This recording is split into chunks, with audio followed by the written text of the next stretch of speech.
Hello everyone, welcome to glance academy. दोस्तों, आज की इस क्लास में हम लोग कवर करेंगे वर्ल्ड ज्योग्राफी तपस्या नोट्स के अंतर्गत, जो आपके प्री और मेंस दोनों के लिए बहुत ही यूजफुल सीरीज है, जिसका लेक्चर नंबर हम 21 कंप्लीट कर रहे हैं। और इस समय हम ओशिनोग्राफी को पढ़ रहे हैं, अर्थात कि समुद्र विज्ञान को पढ़ रहे हैं, जिसके अंतर्गत हम लोगों ने टेम्परेचर के टॉपिक को कंप्लीट किया कि महासागर के तापमान कैसे प्रभावित होते हैं, कैसे इसके तापांतर होते हैं। आज हम टॉपिक डिस्कस करेंगे लवणता, और कोशिश करेंगे कि हम इनकी जलधाराओं वाले टॉपिक को भी आज हम कवर कर ले। तो वीडियो अच्छी लगेगी तो लाइक कर देना, और चैनल पे पहली बार हो तो सब्सक्राइब कर देना, और वीडियो के नीचे बायो में दिया गया है टेलीग्राम चैनल का लिंक, उसे जरूर ज्वाइन कर लेना। तो चलिए शुरू करते हैं आज के इस टॉपिक। तो आज का हमारा टॉपिक रहेगा दोस्तों महासागर की लवणता, क्योंकि इससे पहले टॉपिक में हम लोगों ने पढ़ लिया था महासागर के तापमान, क्या होता है तापमान, कैसे प्रभावित होते हैं, कौन कौन से फैक्टर उसमें यूज होते हैं, भूमंडलीय पवन का क्या योगदान था, साथ ही साथ स्थल खंड से घिरे हुए महासागरों में क्या योगदान था, या फिर खुले महासागर की बात कर सकते हैं, और फिर आपके आपतन कोण या फिर जो अक्षांशीय विस्तार होता है, इसके आधार पर तापमान कैसे प्रभावित करता है, और जलधाराएं कैसे प्रभावित करती हैं समुद्र के तापमान को। ये सारा टॉपिक हमने कल की क्लास में डिस्कस कर लिया था, और आज की क्लास में हम शुरू करेंगे अपनी सैलिनिटी ऑफ ओशन। वीडियो पे पहली बार हो तो लाइक कर देना दोस्तों, और साथ ही साथ अगर आप इसके हैंड रिटन नोट्स की पीडीएफ को परचेस करना चाहते हैं तो वीडियो के नीचे दिए गए व्हाट्सएप नंबर पे आप मैसेज कर सकते हो। वहां से मेरी टीम आपको सारी डिटेल प्रोवाइड करा देगी, और एक ही नहीं, वहां पे हर तरीके के नोट्स हैंड रिटन आपको मिलेंगे, जो बहुत ही स्टैंडर्ड क्वालिटी के होते हैं और अलग अलग सेगमेंट के आपको मिल जाएंगे। तो चलिए सबसे पहले हम बात करेंगे कि लवणता कहते किसे हैं। भाई, अगर हम लवणता की बात करें तो सामान्य भाषा में इसे नमक भी कहा दिया जाता है। जैसे समुद्र का नेचर क्या है, खारापन होता है समुद्र में, तो इसे हम सामान्य भाषा में नमक भी कह देते हैं। लेकिन अगर हम समुद्र की डेफिनेशन के साथ अगर लवणता को पढ़ना चाहें कि भाई एक्चुअल वैल्यू क्या होती है, तो साधारण भाषा में कहें कि 1000 ग्राम महासागर जल में घुले हुए लवणों की मात्रा, जिसको हम लोग क्या करते हैं, इस तरीके से प्रदर्शित करते हैं, ग्राम बटे 1000 ग्राम के रूप में प्रदर्शित करते हैं। जैसे अगर मैं कहूं कि मान लो आपने 1000 ग्राम का मतलब क्या हो गया, 1 किलोग्राम, या लिक्विड फॉर्म है तो आप इसे 1 लीटर कह सकते हो। 1 लीटर पानी ले लिया, और उसमें जितनी भी सैलिनिटी होगी, लवणता होगी, वही उसकी टोटल मात्रा मानी जाएगी। कैसे पता चलेगा? जैसे मान लो आप उस पानी को गर्म कर रहे हो, अधिक टेम्परेचर दे रहे हो, इवेपोरेट कर रहे हो, तो जो भी पानी है वो वाष्प के रूप में जब उड़ जाता है, तो जो बचा हुआ व्हाइट कलर का पाउडर होता है, जिसको हम लोग सैलिनिटी कहते हैं, लवण कहते हैं, या फिर नमक कहते हैं, तो 1 लीटर पानी में कितना नमक आपको प्राप्त हुआ, तो ऑन एन एवरेज मान के चलो कि 35.1%, या यूं कहें कि 35.1 ग्राम, लगभग 1000 लीटर, मतलब 1 लीटर पानी में आपको लगभग 35 ग्राम आपको क्या मिलेगा, लवण मिलेगा। तो ये इसकी परिभाषा हो गई। अगर हम देखें, जल की घुलनशीलता तापमान पर निर्भर करती है, ठीक है। अब जरा हम आगे बढ़ने से पहले आपको और भी चीजें पहले क्लियर कर दें कि और हम इसमें क्या पढ़ेंगे। तो जैसे लवणता को निर्धारित करने वाले कारक कौन कौन से, कहां कहां पे लवणता कम मिलेगी, कहां पे लवणता ज्यादा मिलेगी, लवणता का वितरण कैसे करेंगे, क्षैतिज स्तर पे, ऊर्ध्वाधर स्तर पे, फिर अक्षांशीय स्तर पे और देशांतरीय स्तर पे। लेकिन अगर मैं बात करूं कि जब टेम्परेचर से इसका संबंध है, तो जाहिर सी बात है कि जल की घुलनशीलता भी टेम्परेचर से निर्भर करेगी। भाई, अगर हम पानी को इवेपोरेट कर रहे हैं, गर्म कर रहे हैं, वाष्प के रूप में पानी उड़ जा रहा है, तो जो बचा हुआ पाउडर है वही तो नमक है ना, एक तरीके से लवण है।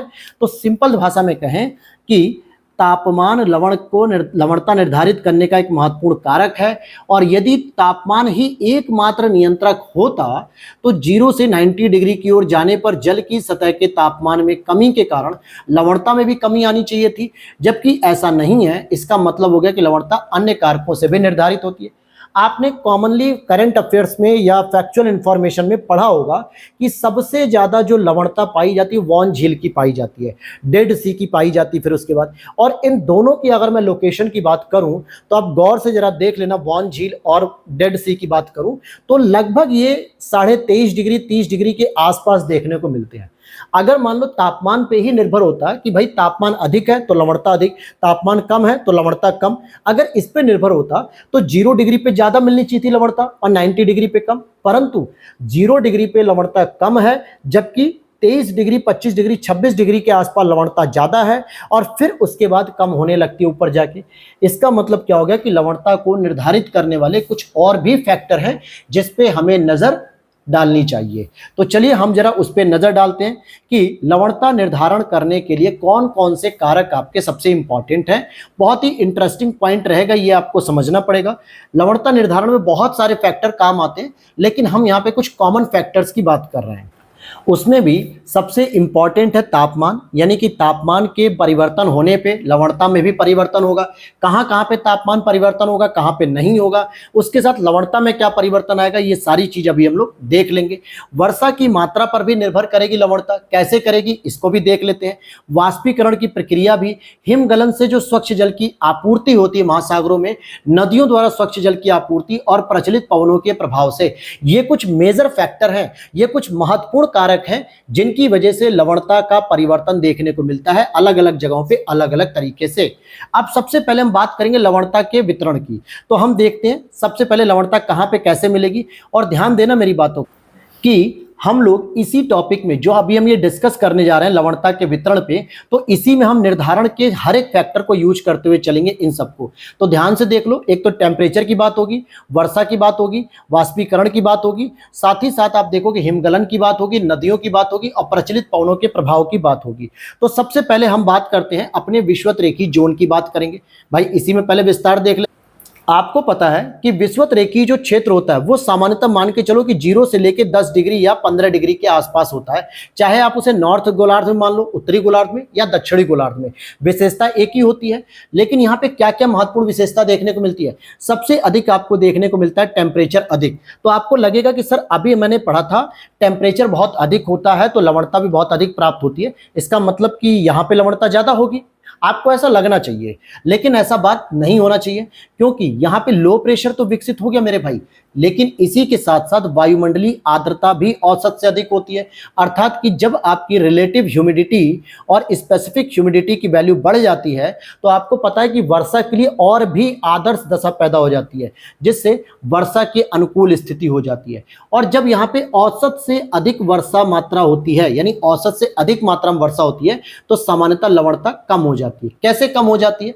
एग्जाम्पल के तौर पे मान लो कि आपने एक बाल्टी पानी ले लिया, ठीक है, एक बाल्टी आपने पानी ले लिया या एक बाउल वगैरह कुछ भी मान लो इसे, और इस पानी को आपने क्या किया, नीचे से आग लगा दी, नीचे से आग लगा दी इसको गर्म करने के लिए। तो पानी क्या हो रहा है, ऊपर भाप के रूप में उड़ रहा है। अगर हम बात करें पानी की, तो पानी क्या कर रहा है दोस्तों, यहां पर भाप के रूप में ऊपर उड़ रहा है। पानी उड़ता जा रहा है, उड़ता जा रहा है, उड़ता जा रहा है, और थोड़ा सा पाउडर बच गया आपका लगभग 35 ग्राम। लेकिन आपने क्या किया, आग लगा के यानी टेम्परेचर बढ़ा के पानी को उड़ाने का प्रयास किया, तभी तो लवण मिला। और बाय डिफॉल्ट अगर इस बाल्टी में या इस बाउल में अगर बारिश का पानी गिरने लग जाए तो पानी की मात्रा तो फिर बढ़ गई, यानी जितना पानी आपने खत्म किया था, उड़ाया था, जलाया था, वाष्पीकरण कराया था, उतना पानी तो फिर बढ़ गया ना। और जैसे ही पानी बढ़ जाएगा तो सैलिनिटी की मात्रा कम हो जाएगी।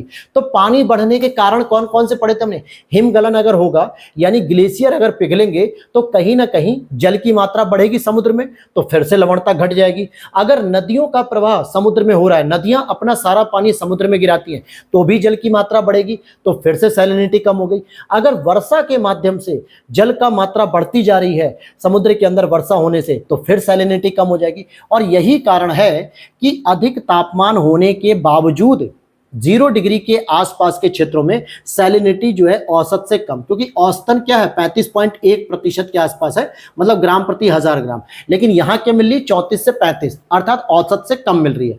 पहला पॉइंट क्लियर हो गया। तो पूरे 0 डिग्री पर आप देख लो, पूरे विश्व पे, ठीक है, 0 डिग्री विषुवत रेखा पे देखोगे कहीं भी आसपास के महासागरों में लवणता सर्वाधिक नहीं मिलेगी। दूसरा, उपोष्ण कटिबंधीय क्षेत्र की बात करें, जो उपोष्ण कटिबंधीय क्षेत्र होता है ये सामान्यतः 30 डिग्री वाला मान लीजिए, क्योंकि उष्ण कटिबंधीय जो जोन होता है वो तो हो गया 23.5 डिग्री के आसपास। लेकिन अगर हम उपोष्ण की बात करें जो 30 डिग्री के आसपास होता है, इसमें हाई प्रेशर का विकास होता है। भाई 0 डिग्री पे लो प्रेशर, 30 डिग्री पे हाई प्रेशर, 60 डिग्री पे लो प्रेशर, 90 डिग्री पे हाई प्रेशर। तो अभी हम कहां पे हैं, 30 डिग्री पे हैं। तो पहली चीज, हाई प्रेशर होने का मतलब हो गया प्रति चक्रवाती दशा, अर्थात वर्षा के विपरीत स्थिति, यानी वर्षा के प्रतिकूल स्थिति। तो पहली समस्या तो हमारी समाप्त हो गई कि चलो अब यहां पे वर्षा की मात्रा नहीं बढ़ेगी, जिससे हमारी सैलिनिटी कम तो नहीं होगी। साथ ही साथ ये वो जोन है जहां पर मानसूनी पवनों का विस्तार देखने को मिलता है, और साथ ही साथ ये वो जोन है जो कर्क रेखा के आसपास होने की वजह से से यहाँ पे तापमान भी पर्याप्त मात्रा में होता है, जिसकी वजह से बारिश तो हो नहीं रही है लेकिन इवेपोरेशन की क्रिया लगातार हो रही है। तो जितना पानी समुद्र में है वो तो गर्म होकर उड़ जा रहा है, लेकिन नया पानी बरसात के रूप में इसमें नहीं आ रहा है। इस वजह से यहाँ पे सैलिनिटी औसत से अधिक मिलेगी, लगभग 36 से 37 ग्राम प्रति 1000 ग्राम। ये एक कॉन्सेप्ट आप समझ रहे हो। वर्षा की मात्रा को इसमें इंक्लूड किया जा रहा है, नहीं मिल रही है वर्षा की मात्रा क्योंकि सैलिनिटी बढ़ जाएगी इससे। तीसरा, अगर हम उपध्रुवीय क्षेत्र में चलते हैं, 60 डिग्री के आसपास चलते हैं, तो वहां पे आप देखोगे 60 डिग्री पे लो प्रेशर तो होता है दोस्तों, लेकिन आप ये भी तो देखो ना कि आप 30 डिग्री 40 डिग्री के ऊपर जा चुके हो, जहां पे सूर्य की किरणें क्या होती, तिरछी पहुंचती हैं, अर्थात सूर्य का तापमान जहां पे कम प्राप्त होता है और इस वजह से टेम्परेचर वहां पे कम होता है। और जब टेम्परेचर ही कम है तो वाष्पीकरण की दर भी तो कम है मेरे भाई टेम्परेचर ही कम है तो इवेपोरेशन भी कम होगा। साथ ही साथ लो प्रेशर के केंद्र में वाताग्रीय वर्षा भी तो होती है। याद करो, ब्रिटिश तुल्य जलवायु प्रदेश में वर्षा होती थी कि नहीं होती थी? भूमध्य सागरीय जलवायु प्रदेश में वर्षा हो जाती थी कभी कभी, ठीक है। तो इससे क्या हुआ, एक तो इवेपोरेशन हो नहीं रहा था, यानी जो पानी उड़ के खत्म हो जाना चाहिए था वो तो उड़ नहीं रहा था, जल नहीं रहा था। साथ ही साथ एक्स्ट्रा वाताग्रीय वर्षा से और पानी बढ़ गया, तो सैलिनिटी यहाँ पे क्या मिलेगी, 33 से 34, यानी ये तो विषुवत रेखा से भी कम चली गई। यानी विषुवत रेखा पे कम से कम तापमान तो इतना अधिक होता था ना कि थोड़ी बहुत अगर वर्षा हो भी रही है तो भी इवेपोरेट कर लिया जाता था, लेकिन यहाँ तो वर्षा भी बहुत अधिक हो रही है और तापमान भी बिल्कुल जीरो है, यानी कम चल रहा है, अर्थात वाष्पीकरण भी नहीं हो रहा है। तो यहाँ पर तो आपको विषुवत रेखी से भी कम देखने को मिली। और लास्ट में आप अगर ध्रुवीय क्षेत्रों में जाओगे, जो कि एक हाई प्रेशर का क्षेत्र होता है, लेकिन यहाँ पे टेम्परेचर अत्यंत कम होता है और सूर्य की किरणें कभी कभी नहीं भी पहुंचती हैं ध्रुवीय क्षेत्रों में, जिसकी वजह से वाष्पीकरण की दर क्या हो गई, बिल्कुल नगण्य हो गई, बिल्कुल ही नहीं हो रहा है। और हिमगलन होने से जो ग्लोबल वार्मिंग हमारी ह्यूमन एक्टिविटी से लगातार हो रही है, जिसका प्रभाव, ग्लोबल वार्मिंग का प्रभाव कहीं ना कहीं हिमगलन पे भी पड़ रहा है, यानी जो ग्लेशियर है, जो बर्फ की चादरें हैं, ये पिघलने लग रही हैं और ये स्वच्छ जल के रूप में कन्वर्ट होकर समुद्र में जाके मिल रही है, स्वच्छ जल की आपूर्ति कर रही है, जिससे यहाँ पे सैलिनिटी औसत से अत्यंत कम हो गई, यानी 32 से 33 ग्राम प्रति 1000 ग्राम। तो आपने क्या देखा कि यहां पे अगर मैं एक कॉन्सेप्ट बता दूं कि ये रहा आपका 0 डिग्री, यहां पे आपको थोड़ी सी सैलिनिटी देखने को मिली, ठीक है। लेकिन अगर मैं कहूं औसत से कम है, चलो मैं औसत से कम लगाता हूं एरो यहां पे, ठीक है, यहां पे औसत से कम है, लेकिन 30 डिग्री के आसपास आपको सबसे अधिक मिलती है, फिर ऊपर जाने पे और कम मिलती है, फिर 90 डिग्री पे आने पे और कम मिल जाती है। कुछ इस तरीके से आपकी सैलिनिटी का विकास होता है। उसके पीछे वाष्पीकरण के दर को समझ लिया, क्या कहा, वाष्पीकरण की प्रक्रिया को हमने समझा इसके पीछे, ठीक है, और वर्षा की मात्रा को समझा और तापमान को समझा और हिमगलन से स्वच्छ जल की आपूर्ति भी समझ ली। अभी ये वाला पॉइंट बच रहा है, ठीक है। तो अब यहां पे अगर आप देखोगे, इस प्रकार लवणता निर्धारण करने कारक के सम्मिलित प्रभाव से ही 0 से 90 डिग्री की ओर जाने पर पहले लवणता बढ़ती है, फिर धीरे धीरे ये लवणता कम होती है। यानी 0 डिग्री से 30 डिग्री तक आने पर लवणता बढ़ती जाती है और 30 डिग्री पे मैक्सिमाइज हो जाती है लवणता। इसके बाद फिर धीरे 60 डिग्री, 90 डिग्री, 80 डिग्री पे लवणता का मान कम होता चला जाता है। तो दूसरा कारण आपने समझ लिया, यानी दूसरा कॉन्सेप्ट समझ लिया कि किस प्रकार से लवणता में जो निर्धारण कारण होते हैं, निर्धारक जो कारक होते हैं, वो कैसे काम करते हैं। क्लियर। अब यहाँ पे अगला पॉइंट आप यहाँ पे देखोगे कि लवणता का प्रादेशिक और देशांतरी वितरण कैसे होता है, अर्थात प्रचलित या भूमंडलीय पवन का इसमें क्या योगदान है और नदियों के द्वारा भी क्या योगदान है। तो जिस प्रकार से हिमगलन से स्वच्छ जल की आपूर्ति हो रही थी, वर्षा से हो रही थी, ठीक वैसे ही नदियों के द्वारा जब स्वच्छ जल की आपूर्ति होगी तो जल की लवणता क्या होगी, कम हो जाएगी, क्योंकि हमें तो जल कम से कम करना था, लेकिन यहाँ पे स्वच्छ जल की आपूर्ति से जल की मात्रा में वृद्धि हो गई, जिससे लवणता कम हो गई। अब जरा यहाँ पे अगर हम भूमंडलीय पवनों की बात करें तो सिंपल सी बात है कि समुद्र के तट पे आपने ऑफशोर विंड और ऑनशोर विंड दोनों ही आपने कल की क्लास में पढ़ा था। तो अब यहाँ पर एक चीज आपको समझनी है कि जो अपतट पवन से प्रभावित महासागर में क्या होगा, अपवेलिंग के द्वारा जल की सतह का तापमान कम होने से भी सैलिनिटी कम होती है। अब यहाँ पे अपवेलिंग क्या होता है, अपतट पवन क्या होती है, ये कल की क्लास अगर आप लोग देख लोगे, जिसमें महासागर के तापमान पे मैंने चर्चा की थी, जहां पर बताया था कि अपतट पवन का मतलब क्या होता है, जब स्थल खंड से, ध्यान देना, स्थल खंड से जब समुद्र की ओर हवाएं चलती हैं तो समुद्र की ऊपरी सतह की जो गर्म पानी होता है उसको दूसरी तरफ धकेल दिया जाता है और उस सतह पर जहां से पानी खत्म हो चुका होता है धकेल दिया जाता है, उस जगह पे नीचे से पानी आता है ऊपर, ठंडा पानी ऊपर आता है, जिससे जल की सतह का तापमान कम हो जाता है और तापमान कम होने से सैलिनिटी कम हो जाती है। वहीं अनुतट पवन क्या होता है, जो कि समुद्र से जब हवाएं स्थल खंड की ओर चलती हैं, समुद्र से जब हवाएं स्थल खंड की ओर चलती हैं, तो जो अपतट की वजह से जो बहुत अधिक पानी एक जगह एकत्रित हो जाता है, तो वो डाउनवेडिंग की प्रक्रिया होती है और जल की सतह का तापमान इस दौरान बढ़ा हुआ रहता है और सैलिनिटी का मान भी बढ़ जाएगा। अब जिसको यहाँ पे डाउनवेलिंग अपवेलिंग की क्रिया नहीं समझ में आ रही है, तो वो कल की क्लास जरूर देखे मेरे भाई, तभी उसके बाद इस क्लास को देखे, क्योंकि जब तक आप महासागर के तापमान को नहीं पढ़ोगे तो महासागर की लवणता नहीं समझ में आएगी। तो मेरा सीधी कहना है और सीधा फंडा है कि अगर आप किसी भी सब्जेक्ट की किसी भी प्लेटफॉर्म पे, हमारी ग्लैंस एकेडमी पर ही नहीं कहीं पर भी अगर आप पढ़ो, तो अगर वहां के टीचर ने एक सीक्वेंस से पूरे सब्जेक्ट को कवर किया तो कोशिश किया करो कि हमेशा सीक्वेंस के साथ पढ़ो, क्योंकि बहुत सारे टॉपिक आपके पहले पढ़ाए गए टॉपिक आगे चल के यूज होते हैं। तो वहां पे टीचर बार बार पूरी डिटेल नहीं बताएगा ना, नहीं तो फिर तो उन्हीं टॉपिक में उलझा रह जाएगा। इसीलिए उन टॉपिक को बार बार कहा जाता है पढ़ने के लिए। चलो अब देख लेते हैं हम जरा लवणता का विस्तार कैसा है दोस्तों। लवणता के विस्तार की बात करें तो औसत से अधिक आपको लवणता कहां कहां पे मिली।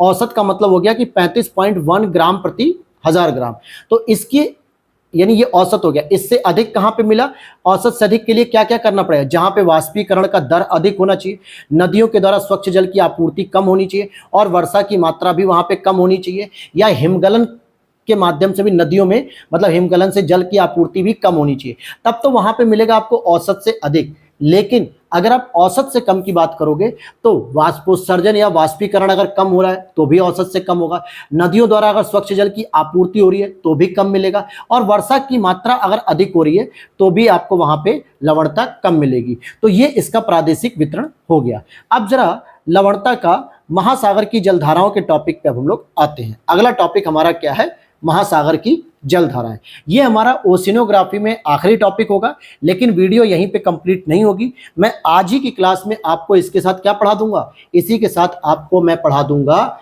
ज्वार और भाटा से संबंधित टॉपिक को, या फिर देखते हैं टॉपिक को कंप्लीट करने की कोशिश करेंगे, नहीं होगा तो कल आखिरी क्लास हो जाएगी। और क्या, जैसे इतनी क्लासें कर ली वैसे आप ये क्लास और कर लो। अगर आप टोटल ये 20-22 जो क्लासेस हैं, अगर आप इनको पूरा सही तरीके से शिद्दत से अगर पूरा देख लोगे ना, तो यकीन मारो वर्ल्ड ज्योग्राफी तो पूरी कंप्लीट हो ही जाएगी, साथ ही साथ आपकी 50% से ज्यादा इंडियन ज्योग्राफी भी कंप्लीट हो जाएगी। रटना नहीं पड़ेगा, चीजें समझ में आ चुकी होंगी। चलो महासागर की जलधाराओं की बात करें, क्योंकि ये टॉपिक थोड़ा बड़ा रहेगा महासागर की जलधाराओं का। अब देखिए महासागर की जलधाराएं क्या होती हैं। पहला चीज तो ये महासागर की परिसंचरण होती है, यानी महासागरीय परिसंचरण, अर्थात ठंडे क्षेत्रों से गर्म क्षेत्रों में जल का आना और गर्म क्षेत्रों से ठंडे क्षेत्रों में जल का जाना, यही तो एक क्या हो गया, ओशनिक सर्कुलेशन हो गया। दूसरा हम पॉइंट पढ़ेंगे जल धाराओं की उत्पत्ति को निर्धारित करने वाले कौन कौन से कारक हैं, जैसे तापमान हो गया, हिमगलन हो गया, जल की लवणता हो गई, घनत्व हो गया और भूमंडलीय पवन हो गया। इन सभी के द्वारा निर्धारित किया जाएगा कि जलधाराओं की उत्पत्ति कहां पर हो रही है और उसकी क्या स्थिति होगी। फिर जलधाराओं की दिशा निर्धारित करने वाले कौन कौन से फैक्टर होते हैं, और महासागर में जलधाराओं का एक सामान्य प्रतिरूप क्या होता है, और अटलांटिक प्रशांत हिंद महासागर की जो कुछ प्रमुख जलधाराएं हैं उनके हम नाम भी यहाँ पर कवर कर लेंगे। जैसे अटलांटिक महासागर में आपको कनारी की जलधारा मिल जाती है, फ्लोरिडा की जलधारा मिलती है, एंटिलीज की मिलती है, लेब्राडोर की मिलती है, ग्रीनलैंड की मिलती है। ये सभी जो जलधाराएं हैं, ये मुख्य ब्राजील की जलधारा देख लो, ये सब अटलांटिक ओशन में आती है। वहीं अगर आप हिंद महासागर में देखोगे तो पश्चिमी ऑस्ट्रेलियन हो गई, अग्लुहास की जलधारा हो गई, ये सभी आ जाती हैं। और अगर आप प्रशांत महासागर की बात करोगे तो अलास्का की जलधारा, कैलिफोर्निया की जलधारा, पेरू की जलधारा, ओयोशिवो की जलधारा, पूर्वी ऑस्ट्रेलिया की जलधारा, क्यूरोसिवो की जलधारा, तो ये सभी कुछ महत्वपूर्ण जलधाराएं हिंद प्रशांत महासागर की हो गई। तो खैर इस पे भी हम चर्चा करेंगे, लेकिन आगे पढ़ने से पहले आज हम पहले हम जलधारा को समझते हैं और फिर उसकी बाकी चीजों को समझने की कोशिश करेंगे। तो देखिए समुद्र में क्या होता है कि आप महासागर या समुद्र में जो जल की गति होती है ना, वो 4 कैटेगरी में डिवाइड होती है। अगर मैं जलधारा की बात करूं तो ये सामान्यतः समुद्र सतह पर क्षैतिज दिशा में वर्ष भर चलती रहती है, यानी कि ऊपर की डायरेक्शन में कुछ इस तरीके से समुद्र की सतह में क्षैतिज दिशा में, और ये वर्ष भर, चाहे तो इसकी दिशा ऐसे ले लो चाहे ऐसे ले लो, कैसे भी ले लो, ये ऊपर की सतह पे जो जल चलता हुआ दिखता है वो जलधारा होती है। लेकिन साइड में जो ऊर्ध्वाधर चलता है, जिसको हम लोग नीचे जाने की प्रक्रिया को डाउन वेलिंग और ऊपर आने की गति को अपवेलिंग कहते हैं, ये तो हमने पिछली क्लासेस में भी पढ़ लिया। लेकिन एक समुद्र के नीचे वाली तल पर भी एक वाटर बॉडी चलती है, जिसको हम लोग कहते हैं क्रीप, यानी कि सर्पण। तो कुल मिला के पानी यहां से ऐसे जाता है, सर्पण से ऊपर अपवेलिंग से जाता है, फिर जलधारा बनता है, फिर डाउनवेलिंग आता है, फिर क्रीप होता है, फिर अपवेलिंग, फिर जलधारा, फिर डाउनवेलिंग। तो ये एक प्रक्रिया चलती है और इसीलिए मैंने स्टार्टिंग में कह दिया था कि जलधारा कुछ और नहीं है बल्कि ओशियनिक सर्कुलेशन है, अर्थात महासागरीय परिसंचरण का एक हिस्सा है। अब यहां पे जल का जो क्षैतिज प्रभाव है उसको अगर हम देखें तो यहां पे 3-4 वर्ड आते हैं। जैसे सबसे पहले आएगा आपका ड्रिफ्ट, फिर एक जलधारा, फिर स्ट्रीम जो कि जलधाराओं का समूह होता है, और फिर सर्पण। जैसे आपने गल्फ स्ट्रीम सुना होगा, अटलांटिक ओशन में सुना होगा ना, जो नॉर्थ अमेरिका और कनाडा के तट के किनारे चलते हैं, गल्फ स्ट्रीम, ठीक है। तो ये स्ट्रीम का मतलब क्या हो गया, बहुत सारी जलधाराओं का समूह। जैसे वहां पे एंटलीज जलधारा होती है, फ्लोरिडा की जलधारा होती है, तो ये सारी मिलकर क्या करती है, गल्फ स्ट्रीम बना देती है। तो यहां पर हम सभी में डिफरेंस को समझेंगे। जैसे ड्रिफ्ट की बात करें तो पवन जनित जल के क्षैतिज प्रवाह को हम ड्रिफ्ट कहते हैं, यानी हवाओं के माध्यम से अगर समुद्र जल का एक क्षैतिज प्रवाह होता है तो उसे हम ड्रिफ्ट कहते हैं, जो कि कम ताकतवर होता है। लेकिन अगर हम जलधारा की बात करें तो जब गति जो ड्रिफ्ट की होती है ये अपेक्षाकृत अधिक होती है, यानी जो जलधारा होती है वो ड्रिफ्ट की अपेक्षा ज्यादा तेजी से चलती है और सीमा रेखा स्पष्ट रूप से अधिक दिखती है, यानी क्लियर दिखती है सीमा रेखा कि अच्छा यहाँ पे ये जलधारा चल रही है, ये जलधारा यहाँ चल रही है।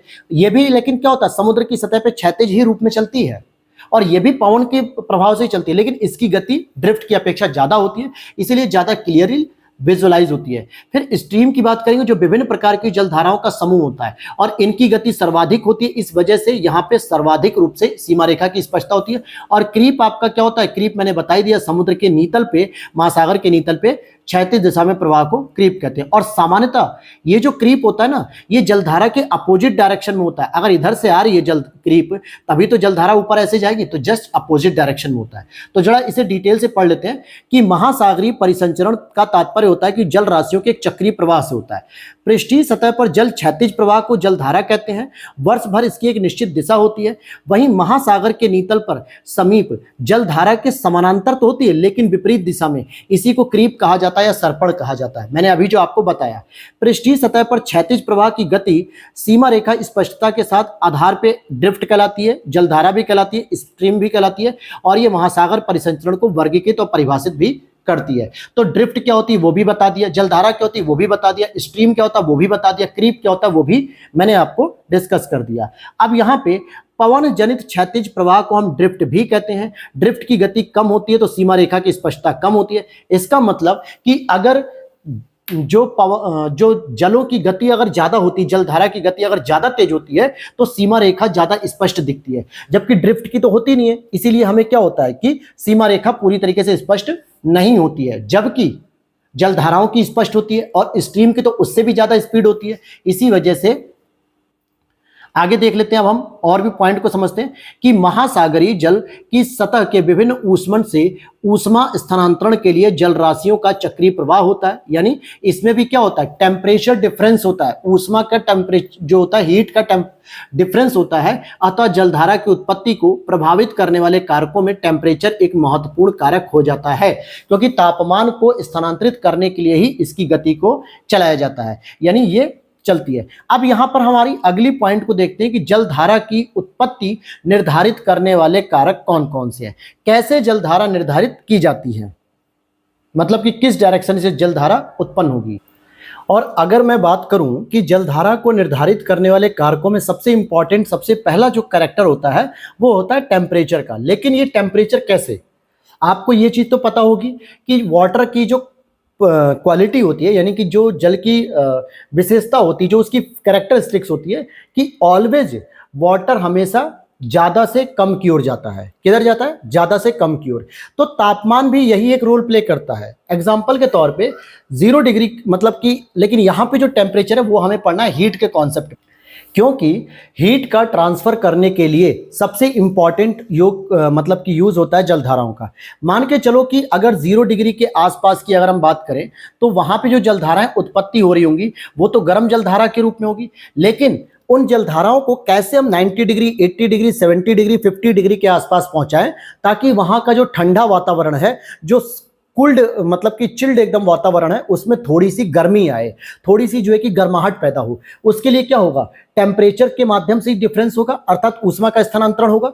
वहीं अगर हम 0 डिग्री पे जो बहुत ठंडे वाली जलधाराएं हैं, उनको कैसे हम मतलब 90 डिग्री पे जो बहुत ठंडी जलधारा है, उनको हम कैसे लेके आएंगे 0 डिग्री की तरफ, क्योंकि ऊष्मा का स्थानांतरण करना है। इसीलिए यहां पे एक तो टेम्परेचर इंपॉर्टेंट होगा। दूसरा, हिमगलन की बात करें, जो मैंने अभी आपको बताया कि उच्च अक्षांशीय प्रदेशों में हिमगलन होने से स्वच्छ जल की आपूर्ति होती है, जिससे समुद्र के जलस्तर में वृद्धि होती है। और जैसे ही समुद्र के जलस्तर में वृद्धि होती है, तो समुद्र का जो बढ़ा हुआ जल है वो किधर जाएगा, जिधर उसका जल कम होगा। तो डेफिनेटली उच्च अक्षांश यानी 90 डिग्री के आसपास जो आर्कटिक ओशन है, अंटार्कटिक है, जो बड़े बड़े ग्लेशियर हैं, जब ये पिघलेंगे तो डेफिनेटली कि क्या होंगे, 0 डिग्री की तरफ भागेंगे, क्योंकि उधर जो है कि जल कम होगा। तो इसी को हम कह सकते हैं कि ठंडी जलधाराओं की उत्पत्ति हो रही है, क्योंकि ठंडे क्षेत्रों से उत्पन्न हो रही है, इसलिए ठंडी जलधारा। और अगर गर्म क्षेत्रों से उत्पन्न हो रही है तो उसे हम गर्म जलधारा कहेंगे। तो यहां पे क्या होगा, ठंडी जलधारा की उत्पत्ति हो जाएगी। मैं यहां पे एक ग्लोब के माध्यम से समझाना चाहूंगा आपको कि यहां पर अगर 0 डिग्री है, यहां आपका 90 डिग्री नॉर्थ, यहां 90 डिग्री साउथ है। अगर यहां से जलधाराओं की उत्पत्ति हो रही है, 0 डिग्री के आसपास से हो रही है, तो इसको कहा जाएगा गर्म जलधारा। लेकिन अगर जलधाराओं की उत्पत्ति 90 डिग्री के आसपास से हो रही है, ठीक है, इस तरफ से आ रही है या इस तरीके से 90 डिग्री से, तो इसे हम कहेंगे ठंडी जलधारा। तो अभी मैंने आपको क्या बताया, मैंने यही तो बताया कि हिमगलन कहां पे हो रहा है, उच्च अक्षांशीय प्रदेश में, तो वहां से कौन सी जलधारा उत्पन्न होगी, ठंडी जलधारा होगी। अब जल की लवणता की बात करें, यह भी एक बहुत बड़ा फैक्टर होता है। कैसे होता है इसको समझ लो मेरे भाई।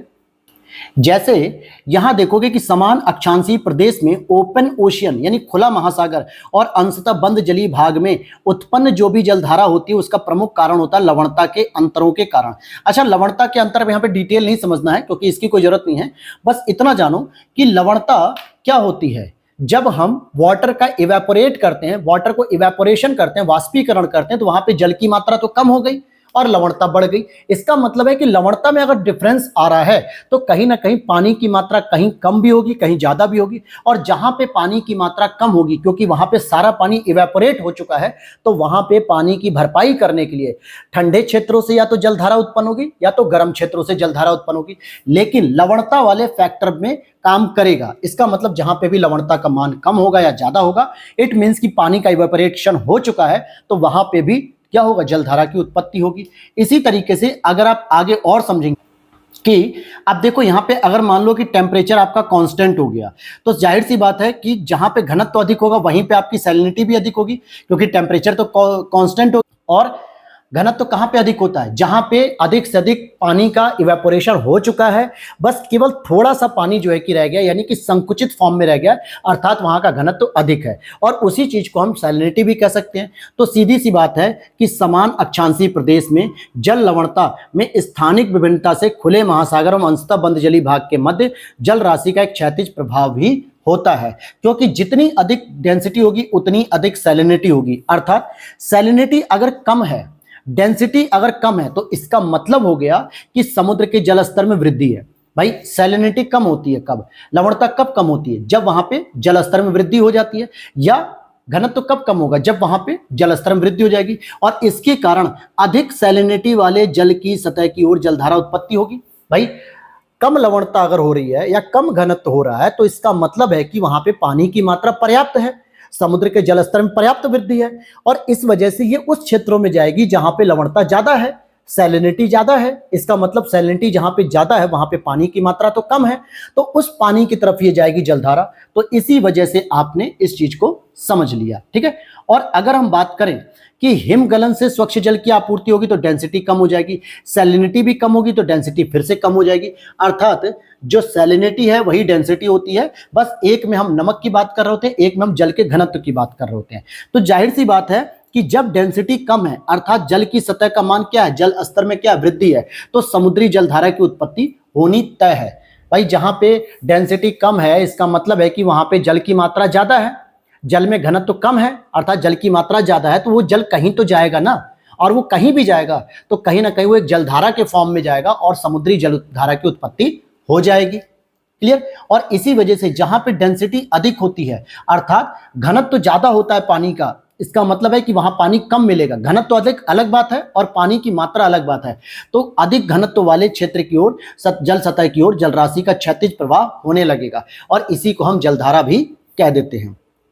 क्लियर हो गया। अब जैसे यहां पे अगर आप देखोगे, ये जो ग्लोब के स्तर पे अगर हम बात करें यहां पर, तो आप इस डायग्राम को देख सकते हो कि जो ये हवाएं इधर से आती है मेरे दोस्त। चलो मैं थोड़ा सा कलर को चेंज कर लेता हूं, थोड़ा कोशिश करना कलर को देखने की। ग्रीन कलर कर लेता हूं, ग्रीन भी इसमें छिप जाएगा। तो यहां पर देखोगे ये जो हवाओं की उत्पत्ति होती है, व्यापारिक पवनों की उत्पत्ति होती है, यहां पर वाटर भी तो अधिक मात्रा में हो रहा है और वाटर अधिक मात्रा में इकट्ठा होता जा रहा है। तो ये एक विषवत जलधारा बन रही है कि नहीं बन रही है? ये एक क्या बन गई? विषवत जलधारा बन गई।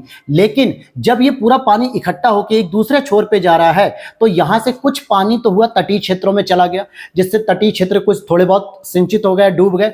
लेकिन यहीं से जब पानी की मात्रा अधिक हो जाती है तो ये रिवर्स भी जाने लगते हैं, और रिवर्स जाने वाली चीज को हम क्या कहते हैं? जब जलस्तर में वृद्धि होती है तो ये रिवर्स उल्टा जाने लगते हैं। इसी को प्रति विषुवतीय रेखीय जलधारा कहते हैं। तो कई बार पूछा जाता है कि विषुवत रेखीय जलधारा और प्रति विषुवत रेखीय जलधारा में क्या डिफरेंस होता है, ये आप बता सकते हो। इसी तरीके से जब यहां से पछुआ पवन चलती है तो यहां से सारा का सारा गर्म पानी उठा के क्या करती है? इस छोर पे ला देती है और यहां पे जल का मान बढ़ जाता है। जल का मान बढ़ जाता है तो यहां पे कौन सी हो गई? जलधारा उत्पन्न हो गई।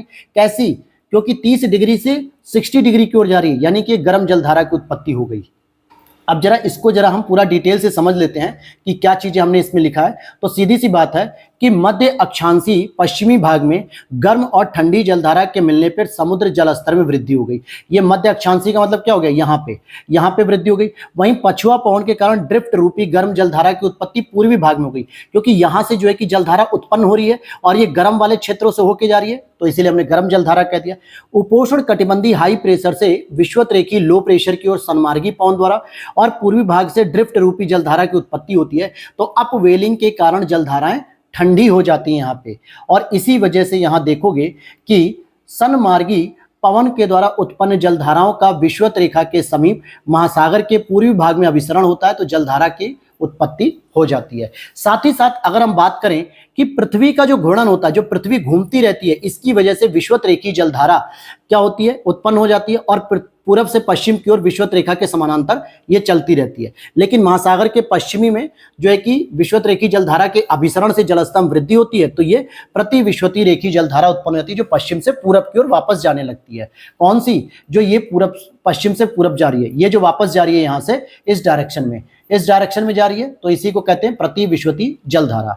अब यहाँ पे हम अगले टॉपिक की ओर चलते हैं कि भाई ये सब तो ठीक है, लेकिन जलधाराओं की दिशा कैसे निर्धारित होती है? तो जरा दिमाग लगाओ, आपने ब्राजील की जलधारा का नाम क्यों दिया? क्योंकि वो ब्राजील के ऐसे जो स्थल खंड है उसके डिजाइन के अनुसार हुआ।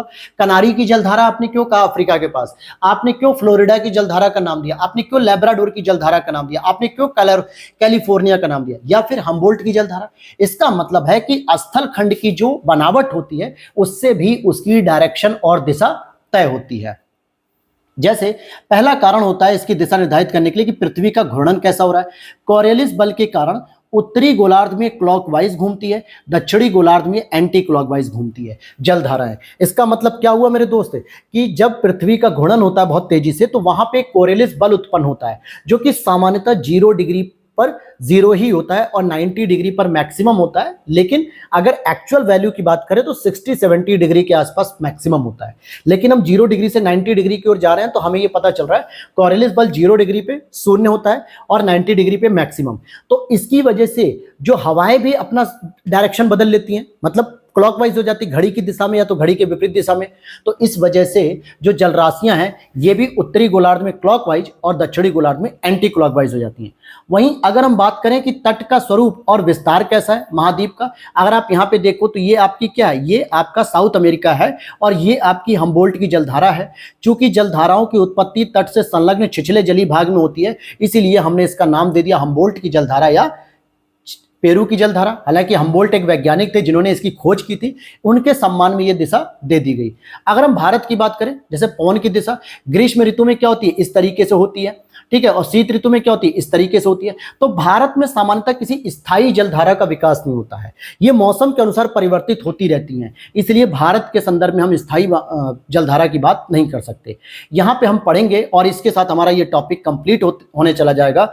हाई प्रेशर से लो प्रेशर की ओर चलने वाली पवन भी जलधारा की दिशा में परिवर्तन करती है।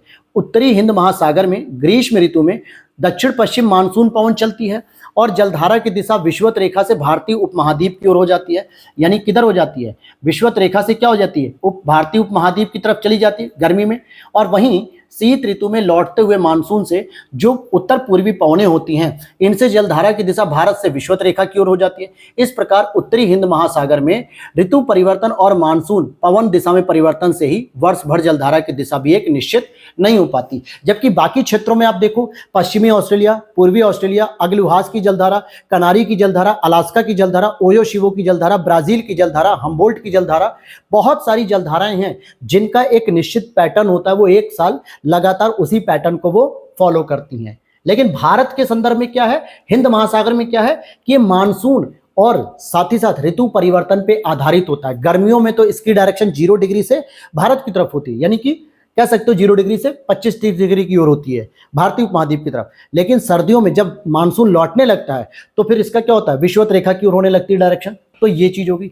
अब इस तरीके से अगर आप यहाँ पे देखोगे कि वैश्विक स्तर पे इसका प्रतिरूप क्या है, भाई आपने यहां पे देखा 0 डिग्री के आसपास आपको जलधारा इधर देखने को मिल रही है विषुवत रेखी, फिर यहीं से आपको एक डायरेक्शन मिलेगी, कैसी, इस तरीके से वापसी रिटर्न वाली जाने को मिलेगी, जिसको हम लोग क्या कहते हैं, प्रति विषुवती जलधारा। इसी तरीके से यहाँ पे पछुआ पवन से उठने वाली जो है कि एक जलधारा देखने को मिलेगी। इसी तरीके से दक्षिण में भी पछुआ पवन को देखने को मिलेगी, दक्षिणी गोलार्ध में, इन सभी तरीकों को देखने को मिलेगी। तो यहाँ पर अब हम इसकी जरा व्याख्या कर देते हैं वैश्विक स्तर पे। क्या व्याख्या होगी दोस्तों, कि गर्म जलधारा की दिशा 0 डिग्री से 90 डिग्री की ओर होती है। तो हमेशा 0 से नहीं उत्पन्न होती है, अगर हम कहें 10 से उत्पन्न हो जाए, 12 से उत्पन्न हो जाए, 25 से उत्पन्न हो जाए, 40 से उत्पन्न हो जाए, अगर उसकी डायरेक्शन 90 डिग्री की ओर है तो वो गर्म जलधारा ही कहलाएगी। ठंडी जलधारा की जो दिशा होती है फ्रॉम 90 to 0, अर्थात कि ध्रुवों से लेकर विषुवत रेखा की ओर होती है। अब यहाँ पे आपको अपने दिमाग में सारी बातों को सोचना है कि व्यापारिक पवन से पूर्वी भाग में ठंडी जलधारा होती है और पश्चिमी भाग में गर्म जलधारा की उत्पत्ति होती है, क्योंकि मैंने आपको बताया था कि इस महासागर का एक ही अक्षांश पे सेम टेम्परेचर नहीं रहता, और जब सेम टेम्परेचर ही नहीं होता है, जब सेम टेम्परेचर ही नहीं होता है तो सेम जलधारा भी नहीं हो सकती। और इसी वजह से जब पछुआ पवन से आप पूर्वी भाग में गर्म जलधारा होती है, क्योंकि इस तरीके से पछुआ पवन से उठती है, ठीक है, इस तरीके से, और पश्चिमी भाग में ठंडी जलधारा, यानी यहाँ तो ठंडी है और यहाँ पे क्या है, गर्म जलधारा है। इस तरीके से विषुवत रेखा समीप पूर्व से पश्चिम विषुवत रेखी जलधारा की उत्पत्ति होती है, वहीं पश्चिम से पूरब दिशा में विषुवत रेखी की जगह प्रति विषुवत रेखी। अब जैसे क्या कह रहा है कि पूरब से पश्चिम की ओर आओगे तो विषुवत रेखी जलधारा मिलेगी, लेकिन वहीं जब आप पश्चिम से पूरब जाओगे तो प्रति विषुवती जलधारा देखने को मिलेगी। तो ये वैश्विक पैटर्न है जो हमेशा आपको देखने को मिलेगा। घूर्णन से कोरियलिस बल प्रभाव से उत्तरी गोलार्ध में क्लॉकवाइज चलती है और दक्षिणी गोलार्ध में एंटी क्लॉकवाइज चलती है, जो सेम चक्रवात की, मतलब चक्रवात का तो इससे अपोजिट होता है, हवाओं का होता है। और साथ ही साथ स्थल खंड से घिरे हुए उत्तरी अटलांटिक महासागर में सामान्य प्रतिरूप ज्यादा क्लियर हो पाते हैं। उत्तरी प्रशांत महासागर का विस्तार इतना अधिक है कि सामान्य प्रतिरूप पूर्णतः स्पष्ट ही नहीं हो पाता है। और अगर हम उत्तरी हिंद महासागर की बात करें तो ऋतु परिवर्तन और मानसून पवन से दिशा में परिवर्तन होता है, जिससे जलधारा के एक सामान्य प्रतिरूप का भी विकास नहीं हो पाता भारत में, जो हमने देखा। तो कुल मिला के आपने केवल एक ही जगह पे देखा स्पष्ट प्रारूप, कहाँ पे, अटलांटिक ओशन में, वो भी कौन से, उत्तरी अटलांटिक ओशन में, क्योंकि वो एक तरफ कनाडा से घिरा हुआ है, अमेरिका से घिरा हुआ है, यूरोप से घिरा है, अफ्रीका से घिरा हुआ है, इसलिए वहां पे ज्यादा क्लियर तरीके से पैटर्न दिख रहा है, अदरवाइज और कहीं नहीं दिख रहा है। ठीक है, दक्षिणी गोलार्ध में क्या कहें, दक्षिणी गोलार्ध में उच्च अक्षांशीय प्रदेशों में स्थल खंडों का अभाव है, इसलिए सामान्य प्रतिरूप का यहाँ पे विकास नहीं होता है। और यहीं पर जो हवाएं चलती है, जिसको हम चालीसा, गरजता, पचासा, चीखता, साठा, इस तरीके की जो हमने शब्दावली यूज की थी भूमंडलीय पवनों वाले चैप्टर में, तो ये भी उसी के फैक्टर की वजह से होता है। तो आज की क्लास में दोस्तों बस यहीं तक। अब अगली क्लास आपकी जो होगी वो इस तपस्या नोट्स के अंतर्गत वर्ल्ड ज्योग्राफी की आखिरी होगी। इस तरीके से हमने एंशिएंट हिस्ट्री को कंप्लीट कर रखा है, वर्ल्ड ज्योग्राफी कंप्लीट कर रखा है। कमेंट सेक्शन में आप लोग जरूर बताइएगा कि अगला जो सब्जेक्ट है वो हम कौन सा शुरू करें। हालांकि इकोनॉमिक्स अभी चलेगा साथ में ही, लेकिन मैं चाहता हूं कि ज्योग्राफी के साथ अब अगर आप एनवायरनमेंट भी तुरंत के तुरंत पढ़ लो तो ज़्यादा बेस्ट होगा, क्योंकि ज्योग्राफी और एनवायरनमेंट एक दूसरे से जुड़े हुए सब्जेक्ट हैं। बस ज्योग्राफी में आपने एक तरीके से ऐसे घटकों का अध्ययन किया जो अजैविक थे, चाहे वो जियोमॉर्फोलॉजी हो, जलवायु हो या समुद्र विज्ञान हो। एनवायरनमेंट पे क्या करोगे आप, इनके साथ जो जैविक घटक हैं प्लांट और ह्यूमन और पशु, इनकी अंतःक्रिया को स्टडी करोगे जो और बेहतर तरीके से आपको समझ में आ जाएगा। तो कमेंट सेक्शन में बताइएगा आप लोग कि अगर आप लोग कोई और सब्जेक्ट चाहते हो, जैसे मिडिवल हिस्ट्री, मॉडर्न हिस्ट्री, या फिर आपके साइंस हो गया, या इकोनॉमिक्स, जो आपको लगे कि हाँ यूपीपीसीएस प्रीलिम्स 2024 में हेल्पफुल हो सकता है या आरओ में, तो आप लोग बताइएगा। हालांकि मुझे तो पता है कि कौन कौन से चैप्टर वो सारे के सारे इंपॉर्टेंट होते हैं, लेकिन फिर भी आप लोग अपने हिसाब से डिमांड कर सकते हैं। तो जिस पे ज्यादा डिमांड होगी तो हम उसे शुरू कर देंगे, लेकिन कमेंट सेक्शन में जरूर बताइएगा, ठीक है। हालांकि इसकी अगली जो क्लास आएगी वो ज्वार भाटा पे आएगी और तापीय विलोमता पे आएगी, जिसमें हम ये सीखेंगे कि कैसे स्थल खंड पे कोहरा बनता है, यानी ओस पड़ती है। ये सारी चीजें हम सीखेंगे। तो मिलते हैं नेक्स्ट वीडियो में दोस्तों। जय हिंद, जय भारत।